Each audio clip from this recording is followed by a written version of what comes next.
Hari ini Al-Ustaz bergema Justice for Zara. Alhamdulillah, walaupun tekanan demi tekanan, undang-undang digunakan untuk menyekat rakyat bangun mencari kebenaran. Hamba cuba fikir tengoklah, lawyer yang begitu mahal berjaya mengambil satu tindakan untuk mahkamah keluarkan gag order. Gag order ni untuk apa? Untuk kita semua ni tidak lagi bercakap di luar. Kalau apa? Pilihan raya dah tak lama lagi lah di Sabah. Cuma kita jangan berhenti begitu saja. Teruskan. Kita bukannya menceritakan hal keadaan bagaimana adik Zara itu diperlakukan.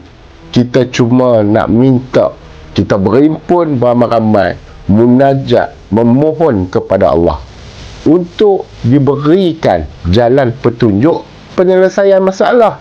Tetapi anjing-anjing kafir ni, mereka sudah mula rasa panas. Kalau apa? Ialah nama pun nak PRN. Bila nak PRN, ada ketentuan yang boleh menyebabkan sesetengah daripada wakil-wakil yang ada sekarang ni jatuh ataupun diketepikan, dan akan ada wakil-wakil baru kepada rakyat yang akan dinaikkan. Untuk rakyat Sabah, satu saja pedoman yang perlu hamba tengok hari ini. Isu Zara ni bukan nak menceritakan adik Zara semata-mata, tetapi isu Zara ini adalah satu isu yang mana Allah nak menunjukkan kepada kita, masyarakat yang ada di dalam Malaysia yang beriman kepada Allah Subhanahu Wa Taala, bahawasanya inilah jalan penunjuk. Pemimpin sepatutnya dia kena cuba sedaya upaya untuk menjaga rakyat, bukannya masuk dalam parlimen hang nak bercerita macam hang pegang buku dan cerita kepada anak-anak. Kami tak mau dengar pukul berapa Zara meninggal. Kami tak mau dengar. Kami sebagai rakyat, kami nak pembelaan untuk rakyat.